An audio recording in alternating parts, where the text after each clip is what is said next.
I'll start by giving you some background, and then I'll just summarize, get you to present day, where I'm at, what I do. And in that process, again, if you have questions or objections, shout them out. And then I'll try to leave some space for questions so that if you have anything that's been burning in the back of your mind and you're waiting for me to answer and I didn't answer, that will be the time. My name is Rocket. The first question that people normally have for me is that really your name? What kind of name is Rocket? My childhood name is Ryan Kim. I was born in Southern California. And it was after I graduated from Middlebury that I went to the courthouse, the Middlebury courthouse, and I legally changed my name to Rocket. So I have one name. It's just Rocket, like Cher, but less beautiful. And the government, all my IDs just say Rocket. Sometimes they put FNU, first name unknown, Rocket. Sometimes they put Rocket, Rocket. Sometimes they say Rocket NA, not applicable. So I'm very easy to recognize and very difficult to find. So I grew up in Southern California, Orange County to be specific. I was born in LA County, grew up in Orange County. In 9th grade, I was at this very fancy private day school, and I did not fit in. I had a mullet, and I was going home every afternoon to drum, listen to emo, punk music, and to drum. And one day I go to my parents and I said, I'm ready to drop out and pursue my career as a drummer. Mind you, I was a terrible drummer. My mom says, that's an awful idea. Why don't you check out the Putney School? So one of my bandmates from middle school had gone to the Putney School through family connection. I came out in February, and it was 2006 to visit. And it was just after a big storm, so it was snow everywhere. Kids smelled horrible. They all smelled like the barn. Right. And I said, this is the most dissimilar thing to California that I've ever experienced in my life. I'll take it. So that fall, I guess it was 2007, that fall I showed up at the Putney School. I spent 3 wonderful years there, and then I went to Middlebury College. I chose Middlebury kind of blindly. You'll find a common thread through my life is that I do things off of a bit of a whim, and I just chase that as far as it'll take me, and then I hope that it'll lead me somewhere productive for the next. And so what happened was that I told my mother, junior year of high school, I said, I'm ready to not go to college. And she said, wrong again.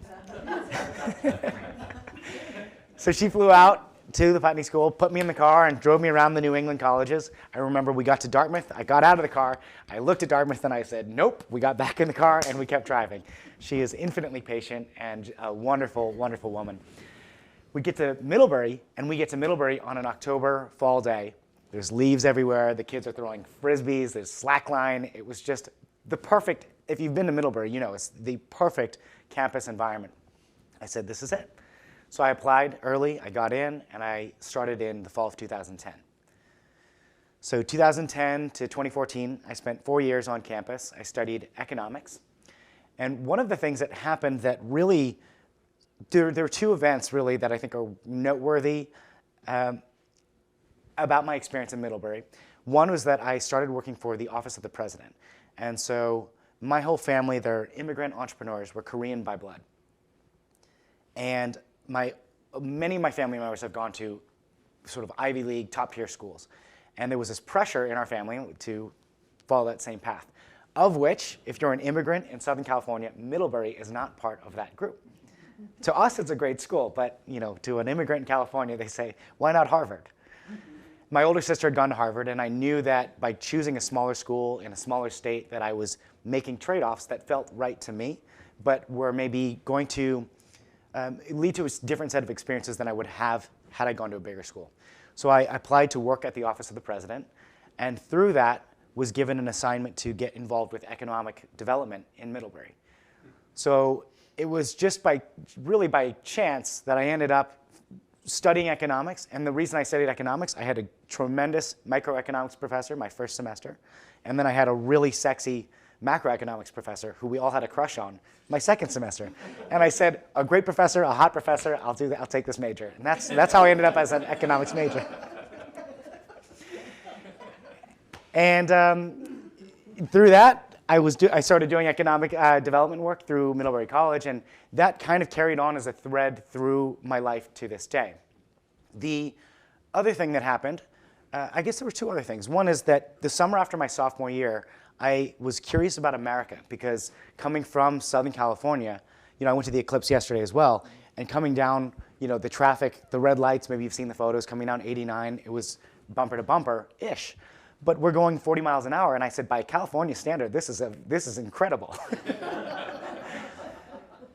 And so coming out to Vermont was just this radically different perspective on the way that people live, the way that people, it's not just the fabric of the community, it's what it does to us as people. In Southern California or New York, you have a big market. You can screw someone over on the contract if it's not written in the clause, and you can disappear, and tomorrow you start fresh with someone new. In Vermont, we know you would never do that. Maybe it's like killing the golden goose. You get one over on someone the first time, and then your reputation's burned, and no one wants to do business with you ever again. So even just the way that our communities are structured changes the way that we interact with each other and the way that we hold ourselves. At 20 years old, I started to think, I never realized, I thought the world in America was Southern California. Now I'm here in Vermont, I see a completely different way of life. What is it like elsewhere? So I got on the Amtrak, I got this sort of an unlimited pass, and I spent 7 weeks just going around the country to small towns of about 10,000 people. And that, again, was this really profound experience where I started to see America in Mississippi and in Michigan and Iowa and in Oregon. And putting that in, I said, the idea of what it means to be American is completely different in place to place. And to me, they all felt very valid. And I also was struck by how wonderful people were everywhere that I went. I went to Mississippi and I said, oh, I'm this young Asian boy, the racist South, this and that, it might be very scary. I had an amazing time.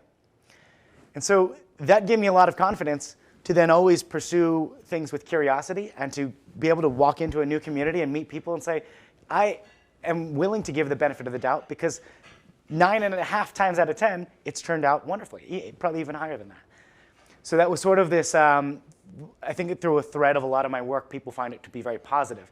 It's not that I don't have bad days, I have terrible ones, but it's just more of having this deeper foundation of faith in the goodness of people. And I find that in Vermont, and as Vermont has increasingly over the last 17 years become my home, it's been this feeling where I liken myself to a human shillelagh. Do you know what a shillelagh is? Will you share what the shillelagh is? My father brought from Ireland. Whatever. It's a stick. It's a stick. It's the wooden gnarled stick that the leprechauns carry, and the legend is that they go around tapping for treasure. And so I feel like a human version of the shillelagh. I go around and we'll go to back roads and small towns, and someone invites me somewhere, I'll show up, and I'm always looking for treasure. The third major thing that happened at Middlebury was that I dated this girl who was a local girl, worked at Otter Creek Bakery in Middlebury. She was just a local blue-collar girl. Had pit bulls, she drove a Jetta, she had tattoos, she was tatted up, very unlike my white-collar immigrant family in Southern California. Very Vermont. And it was through that, in that relationship was the first time I really felt close to someone where I said, oh, she's so brilliant and she has so much potential, but she has a completely different set of opportunities than I have, and frankly, fewer opportunities than I have. And it really has struck me as, it really has opened my mind and my heart to this fact that there is treasure everywhere, and both in the fabric of the communities and in the people that occupy our communities. So when I see the Rotary gatherings, I don't really understand all your rituals. This is maybe the third time I've been to a Rotary. But what I can tell is that people are here to have community, and it looks like a lot of fun. And so for me to even just be able to come and to join is this great joy to be around people who have gathered together. It's sort of similar to maybe the most beautiful thing besides the eclipse itself yesterday was just driving around and seeing all these groups of people who had made this intention to be together. I mean, we were all there together for 3 minutes, but yet people spent the entire afternoon or the entire day together. It was a very beautiful, intentional way to gather. And I said, I wish it didn't take an eclipse for us to do this more often. And so I think in the way that community orgs like the Rotary have done this and found rituals and fun ways to gather, I see that as like this seed of what life is about. And so when I go around and I do work in my storytelling and I do work in local food, people think I'm a foodie. I can't tell one meal from the next sometimes. I just don't have that strong of taste buds, nor am I that picky. I like food because food brings people together. And so through my work with Eat Vermont, which is telling stories around state, around local food, and celebrating small businesses, to me, it's about someone who's created an institution that brings people together. So that's the most magical, to me, again, the point of life. And then through the storytelling that I do elsewise, it's really all the stories that I want to tell that are not food related. So it's my catch-all bucket. Basically what happened was a few years ago, I had a mentor. He used to run the Burlington Free Press. I'm talking to him. I had just started at Vermont Law School, where I'm finishing now. And he said, listen, Rocket, you have a knack for telling stories. You have a knack for being on camera, which is not a common one. You should lean into it. However, you're a little weird. I said, huh. He said, sometimes you say things or you do things that are a little weird for us normies, and you lose us. So he said, if you just dial down the weird from a 12 to an 8, you'll be fine. I said, okay. I took this advice very seriously, and I said, all right, I'll do that. So from the first year or two, I've really tried to just be focused on the message. There's nothing like focus to really bring progress. And then over time, I've been a little bit freer about expressing my personality. But there is this, I do think that one of the great things about Vermont is that you do need to build your reputation and build your relationships, and that's the foundation. Once people know you, you can be whatever you want, whoever you want. We don't care. But I do think that first, laying that foundation is the most important thing. And so I've really spent a lot of time telling stories in a way that I hope communicates something positive and reflects the values that I've just sort of shared here with you. And my aspiration to see people brought together, whatever our political persuasions, whatever our, wherever we grew up, all these things aside, but just that people can put aside our differences and stand together and look up at the moon. So that's the foundation of my work. I'll open it here for questions. If you have any, Barb, Yes. See your name. I just want to say, first of all, I enjoy following you on social media. Oh, great. You do some crazy things, but it's full of joy always. And where do you see yourself 10 years from now? 10 years from now is tough because I've set some really strict goals for myself for the next within the next 3 years, and I'm not quite sure where that takes me after. And so I've set a goal to run a marathon in May, so I'm training for that. And then I've set a goal for myself to be able to retire in 3 years. And I'm broke now, so let's. So I'm completely broke now. I'm trying to go from 0 to retirement in 3 years. And I figured that if I'm 100% wrong and it takes me 6 years, I'll take it. Yes,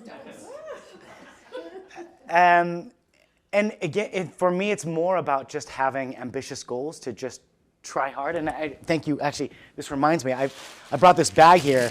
I was a little late coming in because I was on time, and then there was this boy at the intersection of 131 and 106, and he had a cardboard sign up, and he was jumping on the side of the road. And I said, what is going on? At first, I thought it was a vagrant that got stuck for the eclipse.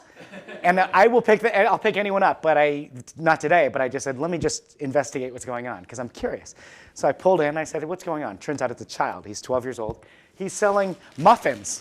I said, what are you selling muffins for? He said, well, my parents are taking me to Fenway this week, and I wanted to save up some money for souvenirs. I said, okay, well, I'll buy some muffins, right? And the great thing about the muffins, this bag, has become, in the last hour or two, a little unappealing, if we had to be honest, just because, the grease is sweating through the bag. And I was thinking, though, it's become, the younger generation has this term called being a sweat. They use it as a noun. They say, oh, he's a sweat, she's a sweat. And what they mean by that is what we would call a try-hard. And I do think it can be a little contrived when someone's trying a little too hard, but I also think that one of the things that makes Vermont great is how difficult it is to live here. you have to show up every day through the weather, and for you, the floods, and also for your community. There is no way to survive and to thrive in Vermont but by being a sweat. And so I thought, this kid is like the perfect Vermonter. You know, he's out here sweating on the sidewalk, and his muffins are sweating through the bag. I said, that's perfect. And so for me, I want to commit myself to that process and always setting ambitious goals, not even for the goals themselves, but for the philosophy of being a sweat. And maybe, you know, in what I would deem a beautiful way. On the 5 to 10 year scale, so there's a few things that I'm very concerned about. I think that I feel like I have a little more control of. So I'm worried about climate and what that's going to do in terms of farming and flooding and things like that. I'm not sure I have much influence in this respect. I'm concerned about artificial intelligence. I think that the technology of the last 20 years has changed so fast that a lot of us are still trying to figure out what the implications of that are. It seems related that technology has changed like this, and then mental health has gone like this together at the same time. It seems like they're related. I'm worried that technology will continue to accelerate, and that we as simple humans are going to have to figure out ways to adapt. Connected to that, as someone who has been educated in Vermont high school, college, and now law school, I'm very concerned about the state of education in Vermont. Name a university that's not having problems. I guess Middlebury, UVM, Champlain, they seem to be doing fine, but pretty much everyone else is having trouble in some form or another. Not only is it so valuable, and this is me speaking from the Oriental root here of the value of education, but beyond that, education brings people to Vermont. It keeps our young here. It brings people here who then end up moving here through CIA, and I guess you were from here originally, right? Yeah. But there are many chefs, for example, around state who came here for CIA and decided to stay. Having a great higher educational system is incredibly important for Vermont, and I'm very, very worried that we're not doing enough as a state to fix it. So I have set in my heart this intention in the 5 to 7 year scale to take over or start or build a school, something like that. I think that would be a worthwhile challenge and one that I would find really meaningful. So there's that. And then I've also thought, just on this last, and this is a very long answer, but I've thought a lot about having what it would mean to have a political career. I just served 2 years on the select board in Hartford, and I was voted out. They said, get out of here. I was relieved of my duties. Actually, I can't be more excited about that. When I lost, I said, thank God. Yeah, I'm out of here. And the funniest thing about this, there is something very funny, is I was defeated by someone who is more progressive than I am. And the great thing about this, though, is his name is Brandon Smith. So the progressives in town thought I, Asian Rocket, was not progressive enough, so they voted in a white man named Mr. Smith. Now, he's a very thoughtful guy, and I definitely wish him well, and I wish the whole board well and all of that. I don't have this great need to be in political office. I think that public service is a noble way to give back to your community, and so it was a great honor to serve. And it's not lost on me that I have the personality type of a politician. But the problem with politics is that you end up being surrounded by political people.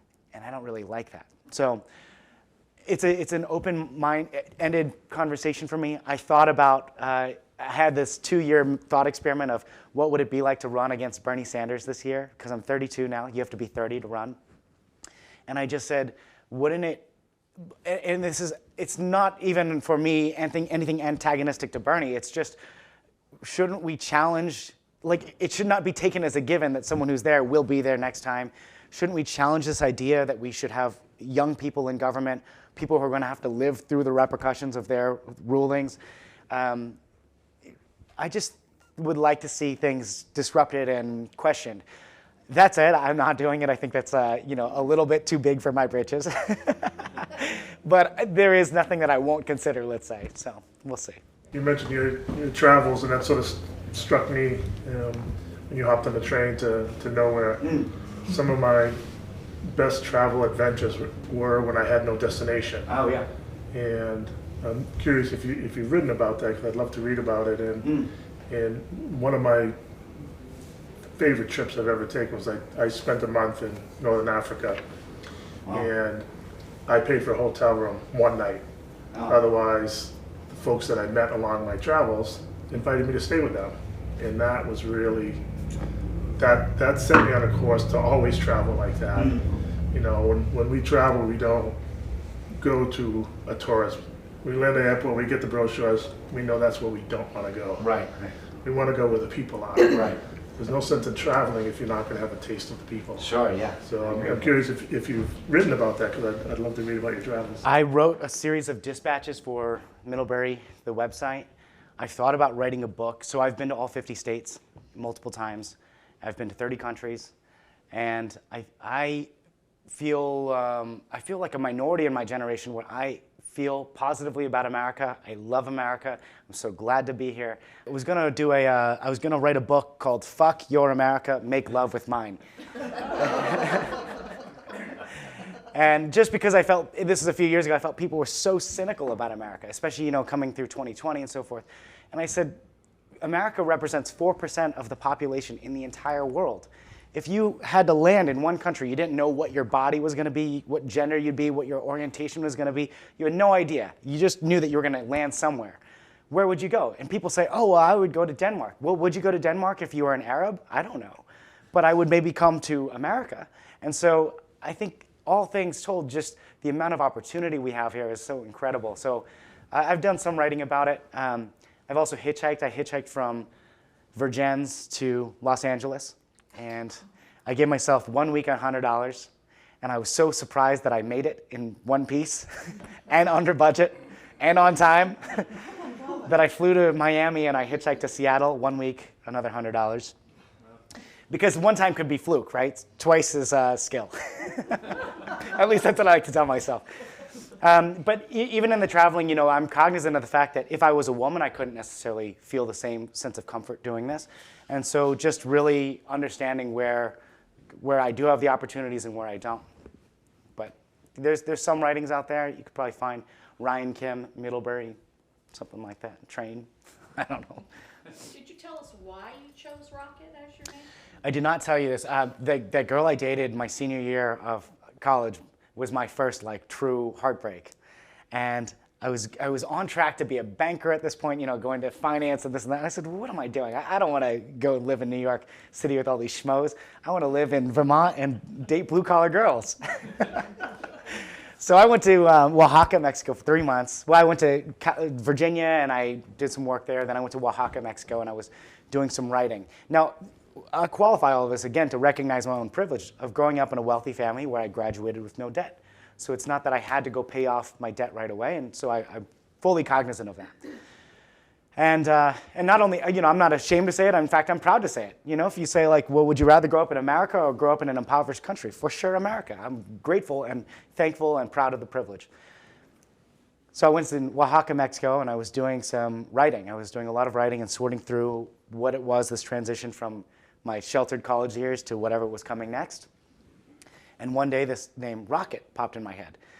Now, connecting that to the story of my mentor saying, you're a little weird, you know, he said, I always thought that I would end up being a suit, going to corporate America. You know, even in my Oaxaca days, my Mexico days, I thought, I'm still going to go back and I'll get a corporate job in consulting or finance. So I thought maybe Rocket, this name popped in my head. I said, that would be a nice stage name. Because Ryan, Kim, Rocket, they both have the RK sounds. You know, one's a little edgier. So I said, maybe in the daytime I'll wear my blazer and I'll go to the corporate office, and at night I'll go to these poetry slams or what have you, these underground jazz clubs, and I'll chain smoke cigarettes, and you know, I'll be Rocket.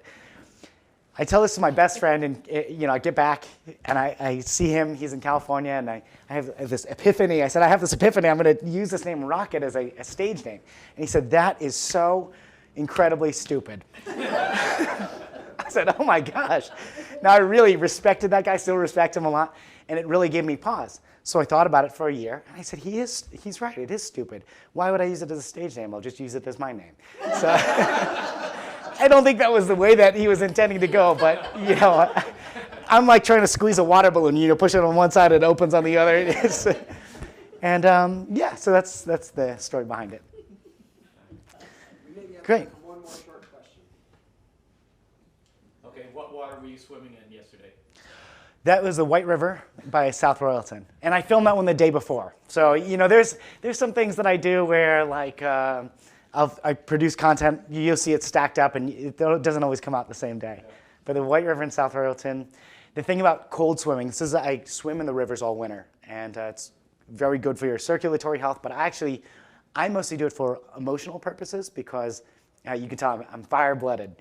So to get in there, one of the things I find is, actually on the select board, sometimes there's 7 of us on the dais, we're being shouted at by citizens, and we kind of screwed up on something. It happens pretty commonly.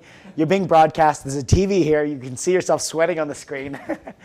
And the newspaper is going to write about it. There's quite a lot of pressure as far as being in a little community. But sometimes I'll sit there and then I'll just envision myself, not fully butt naked, but close, in the river up to here with the ice flows just coming by. And when you're in the river, you go through full panic, and because your body's feeling existentially like you got to get out of there.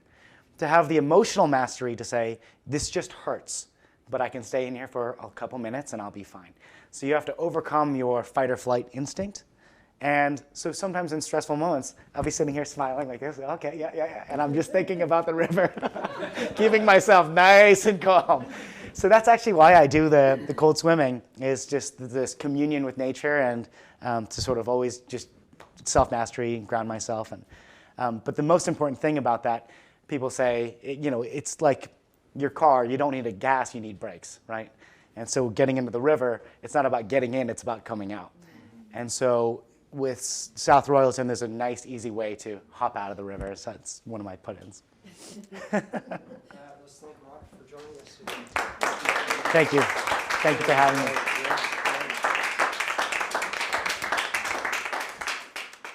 Thank you so much for having me, everyone. Thank you.